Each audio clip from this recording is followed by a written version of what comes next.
নমস্কাৰ মই ঝৰ্ণা আপোনালোক সকলোকে মোৰ চেনেললৈ স্বাগতম জনাইছোঁ আজি আমি ক্লাছ 7ৰ English grammar parts of speech টপিকটো কমপ্লিট কৰোঁ বুলি ভাবিছোঁ পাৰ্টস অফ স্পীচ বুলিলে আমি কি বুজো তাকে চাওঁ হা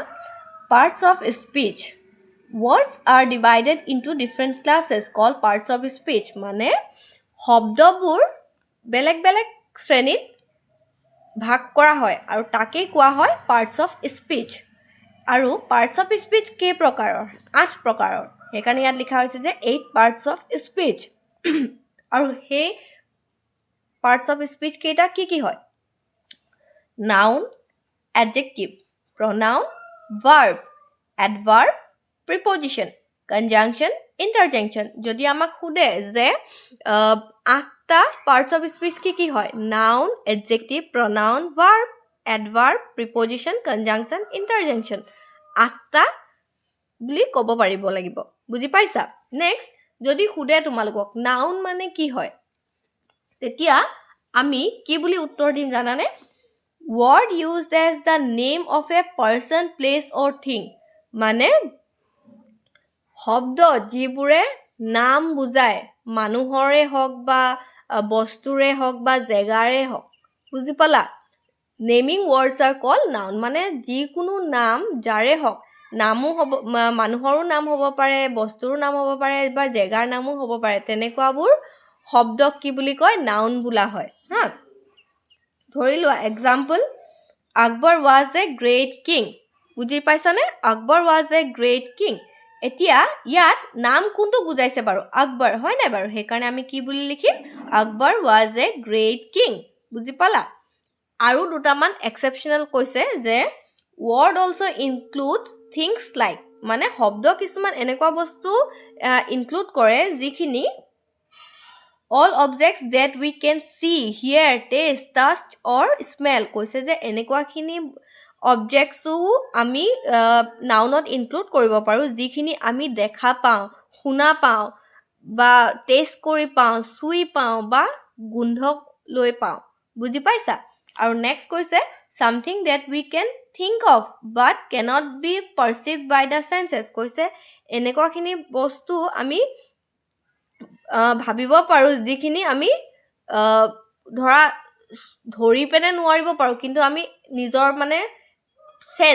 নিজৰ এটা চেন্স থাকে ন মানে কিবা এটা পাৰ্চিভ কৰিব পাৰি বুজি পাইছা চেন্স কৰিব পাৰি যে অ'কে কিবা এটা হৈ আছে তেনেকুৱা বস্তুখিনিকো কি বুলি কয় নাউনত ইনক্লুড কৰিব পাৰে বুলি কৈছে নেক্সট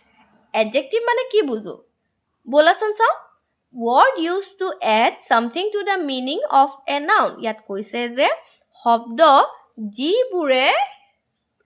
কি বুলি কয় নাউনক কিছু অৰ্থপূৰ্ণ কৰি তোলে শব্দ যিবোৰে নাউনক অৰ্থপূৰ্ণ কৰি তোলে সেইবিলাককে কি কোৱা হয় এডজেক্টিভ বুলি কোৱা হয় যেনে example he is a brave boy শুনিছানে বয়টো হৈছে নাউন বুজি পাইছা কৈছে হি ইজ এ ব্ৰেভ বয় ইয়াত এডজেক্টিভটো কোনটো হৈছে ব্ৰেভ বুজি পালা মানে এই ল'ৰাটোক মানে কি কৈছে অৰ্থপূৰ্ণ কৰিবলৈ এটা শব্দ ব্যৱহাৰ কৰা হৈছে সেইটোকে কয় এডজেক্টিভ ইয়াত এই বয়টোৰ আগত যিহেতু ব্ৰেভ লগাইছে এই ব্ৰেভ শব্দটোৱে কি বুজাইছে এডজেক্টিভ মানে নাউনটোক অৰ্থপূৰ্ণ কৰি তুলিছে বুজি পাইছা নেক্সট প্ৰনাউন বুলিলেনো আমি কি বুজো প্ৰনাউন হৈছে তেনেকুৱাবোৰ শব্দ যিবোৰ শব্দ নাউনৰ সলনি ব্যৱহাৰ কৰা হয় সেইকাৰণে ইয়াত লিখিছোঁ যে word use instead of a noun is called a pronoun মানে শব্দ যিবোৰ আমি নাউনৰ সলনি ব্যৱহাৰ কৰোঁ সেইবিলাকক আমি প্ৰনাউন বুলি কৰোঁ যেনে ৰাম ইজ এ বয় ৰাম হৈছে এটা ল'ৰা হয় নাই ৰামৰ সলনি আমি হিও ব্যৱহাৰ কৰিব পাৰোঁ সেইকাৰণে আমি কি লিখিম হি ইজ এ বয় এতিয়া ৰামৰ সলনি আমি হি ব্যৱহাৰ কৰিলোঁ এতিয়া হি শব্দটো কি হৈছে প্ৰনাউন ধৰা Sita is a girl Sita হৈছে এগৰাকী ছোৱালী হয় নাই সেইকাৰণে আমি কি কৰিছোঁ সীতা সলনি আমি কি ব্যৱহাৰ কৰিছোঁ শি সেইকাৰণে চি ইজ এ গাৰ্ল বুলি আমি লিখিব পাৰোঁ এতিয়া সীতা সলনি আমি চি লিখিলোঁ নাই সেইকাৰণে চিটো কি হৈছে প্ৰনাউন সেইকাৰণে কোৱা হয় যে he she they we eat এইবিলাক শব্দ কাৰ সলনি ব্যৱহাৰ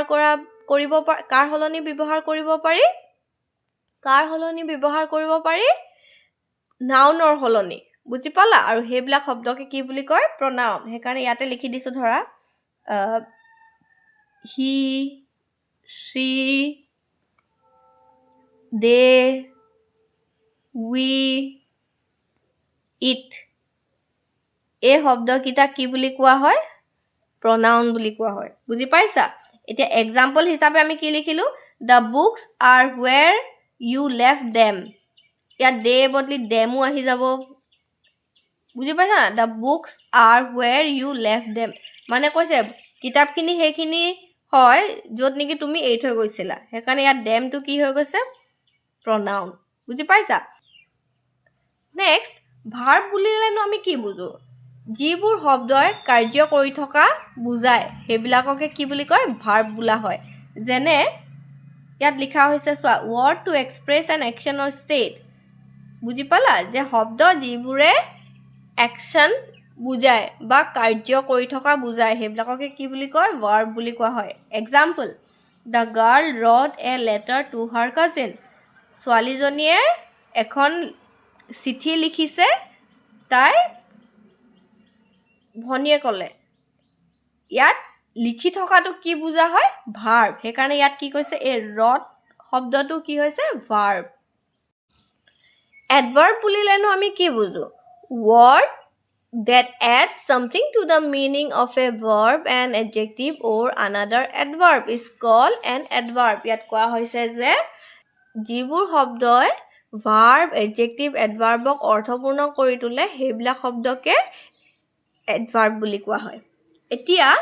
এক্সাম্পল হিচাপে তিনটা এক্সাম্পল লৈছো ইয়াতে চোৱাচোন কেনেকৈ আমি লিখিছো প্ৰথমটোত লিখিছো যে he walked the sum quickly হা he walked the sum quickly বুলি লিখিছো এতিয়া লৰাটোৱে অংকটো জলদিকে কৰিলে হয়নে এতিয়া walk টো হৈছে verb হা এই walk টো হৈছে verb আৰু কিমান কেনেকে কৰিলে জলদিকে কৰিলে হয়নে হেকাৰণে quickly টো কি হৈছে adverb মানে এই verb শব্দটোক কি কৰিছে প্ৰশংসা কৰিছে হয়নে অৰ্থপূৰ্ণ কৰি তুলিছে quickly শব্দৰে হেকাৰণে ইয়াত quickly টো হৈছে adverb next পইণ্টত দিয়া হৈছে this flower is very beautiful ইয়াত কি হৈছে জানানে ফুলপা বহুত ধুনিয়া বুলি কৈছে ধুনিয়াটো হৈছে adjective দে beautiful মানে ধুনিয়া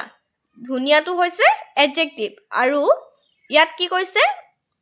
very টো হৈছে adverb মানে ধুনিয়া কিমান ধুনিয়া বহুত ধুনিয়া হে very টো হৈছে adverb বুজি পালা আৰু flower টো হৈছে noun she pronouns next point ত দিয়া হৈছে she pronounce the word quite correctly দে এতিয়া কি হৈছে জানা নাই এই correctly শব্দটো হৈছে adverb দে কি কৈছে adverb আন এটা adverbকো হেৰি কি বুলি কয় প্ৰশংসা কৰে correctly শব্দটো হৈছে adverb বুজিলা আৰু ইয়াকো অৰ্থপূৰ্ণ কৰি তুলিছে কি শব্দ ব্যৱহাৰ কৰি quite শব্দৰে এতিয়া next exampleত কি দিয়া হৈছে চাওহাচোন she pronounced the word quite correctly এতিয়া ইয়াত কি হৈছে জানা নাই এই correctly শব্দটো কি হয় জানা নাই এই correctly শব্দটো হৈছে adverb আৰু adverbe কি কৰে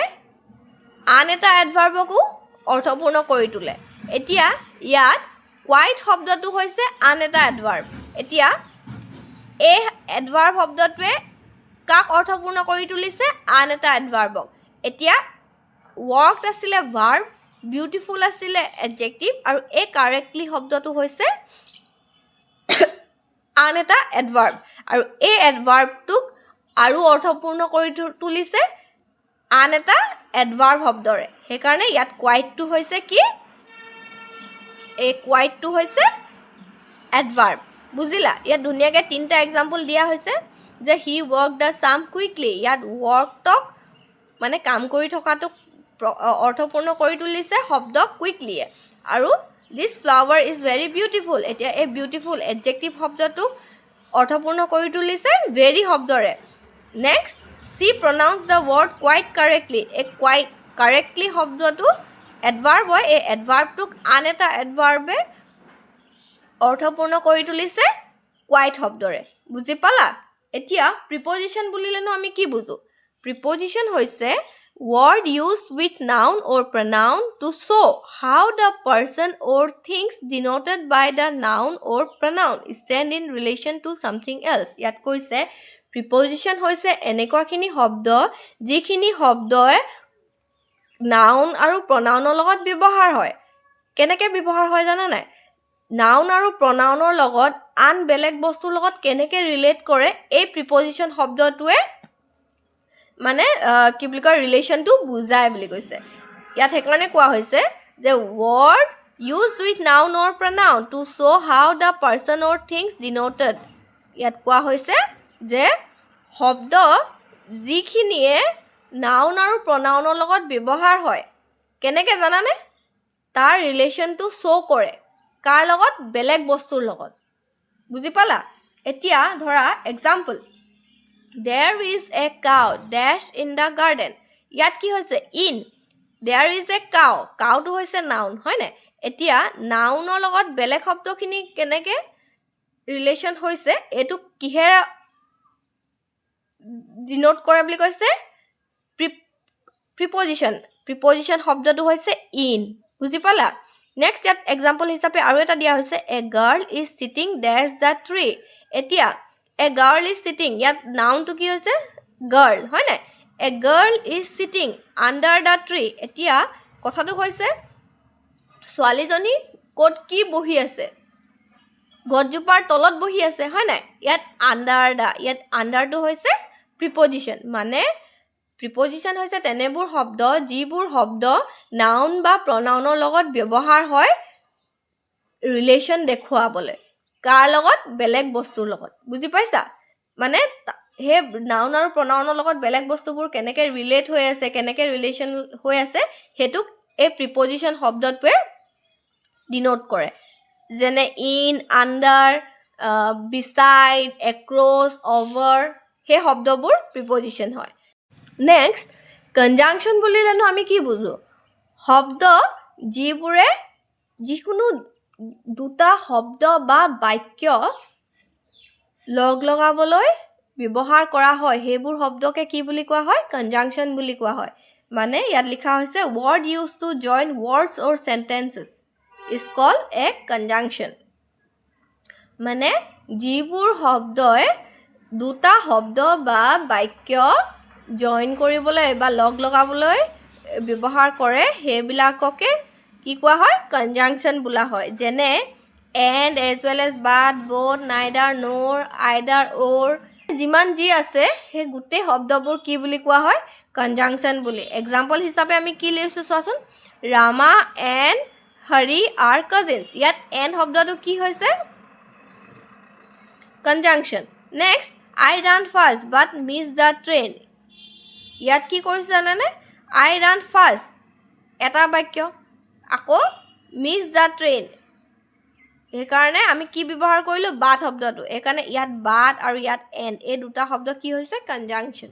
নেক্সট এন ইন্টাৰজেকশন বুলিলেনো আমি কি বুজো ইন্টাৰজেকশন হৈছে তেনেবোৰ শব্দ যিবোৰ শব্দই sudden feeling express কৰে একাৰণে ইয়াত লিখা হৈছে word that expresses sudden feelings are called an interjection interjection হৈছে তেনেবোৰ শব্দ যিবোৰে sudden feeling express কৰে এতিয়া ধৰি লোৱা তোমালগে ধৰা খেল এখন জিকি গলা তেতিয়া কি কও ওয়াও আমি খেলখন জিকিলো ইয়ে বুলি আমি কও নাই ঠিক তেনেদৰে যদি আমি ইংলিশত লিখিবলৈ হয় তেতিয়া আমি কি বুলি লিখিম হুৰে we have won the match হুৰে with exclamation mark we have won the match ইয়াত হুৰে শব্দটো কি হৈছে an interjection বুজি পালা নেক্সট যদি কোনোবাই ঢুকাই যায় তেতিয়া কি কৰিম জানা নাই আমি কি বুলি কও ইহ মানজন মৰি গল ইহ মানজন ঢুকাই গল হে শব্দটোৰ এতিয়া আমি ইংলিশত যদি লিখো আমি এনেকৈ লিখিব লাগিব যে Alice exclamation mark she is dead Alice she is dead এতিয়া Alice শব্দটো কি হৈছে ইন্টাৰজেকশন এটা হুৰে আৰু Alice হৈছে ইন্টাৰজেকশন শব্দ বুজি পালা আজিলৈ পাৰ্টস অফ স্পিচ গুটেইখিনি আমি কমপ্লিট কৰিলো তথাপিও এটা কুইক ৰিভিজন দিও পাৰ্টস অফ স্পিচ কাক বোলা হয় শব্দ যিবিলাকক বিভিন্ন শ্ৰেণীত ভাগ কৰা হয় সেইবিলাককে কোৱা হয় পাৰ্টছ অফ স্পীচ কেই প্ৰকাৰৰ 8 প্ৰকাৰৰ কি noun প্ৰনাউন adjective verb এডভাৰ্ব preposition conjunction ইণ্টাৰজেকশ্যন 8টা হৈ গ'ল নেক্সট নাউন বুলিলে কি বুজো যিবোৰ শব্দই নাম বুজায় সেইবিলাককে কি বুলি কোৱা হয় নাউন এডজেক্টিভ মানে কি কয় যিবোৰ শব্দই নাউনক অৰ্থপূৰ্ণ কৰি তোলে সেইবিলাক শব্দকে এডজেক্টিভ বোলা হয় প্ৰনাউন বুলিলে আমি কি বুজো যিবোৰ শব্দই নাউনৰ সলনি ব্যৱহাৰ কৰা হয় সেইবিলাককে প্ৰনাউন বুলি কোৱা হয় ভাৰ্ব বুলিলেনো আমি কি বুজো যিবোৰ শব্দই কাৰ্য কৰি থকা বুজায় সেইবিলাককে ভাৰ্ব বোলা হয় এডভাৰ্ব বুলিলেনো আমি কি বুজো যিবোৰ শব্দই ভাৰ্ব বা এডজেক্টিভে হওক বা আন এটা এডভাৰ্বক অৰ্থপূৰ্ণ কৰি তোলে সেইবিলাককে কি বুলি কোৱা হয় এডভাৰ্ব বোলা হয় আৰু প্ৰিপজিশ্যন মানে কি হয় শব্দ যিবোৰে নাউন বা প্ৰনাউনক বেলেগ আন বস্তুৰ লগত ৰিলেট কৰে সেইবিলাক শব্দকে কি বুলি কোৱা হয় প্ৰিপজিশ্যন কনজাংচন মানে কি হয় যিবোৰ শব্দই দুটা শব্দ বা বাক্যক জোৰা দিয়ে বা লগ লগায় সেইবিলাকক কি বুলি কয় কনজাংচন আৰু ইণ্টাৰজেকশ্যন বুলি ক'লে আমি কি বুলি বুজি পাওঁ যিবোৰ শব্দই ছাডেন ফিলিং এক্সপ্ৰেছ কৰে সেইবোৰ শব্দকে কি বুলি কোৱা হয় ইণ্টাৰজেকশ্যন এতিয়া চবে থুলমূলকৈ হ'লেও এইখিনি বুজি পালা বুলি ভাবিলোঁ আজিলৈ ইমানেই থেংক ইউ এণ্ড বাই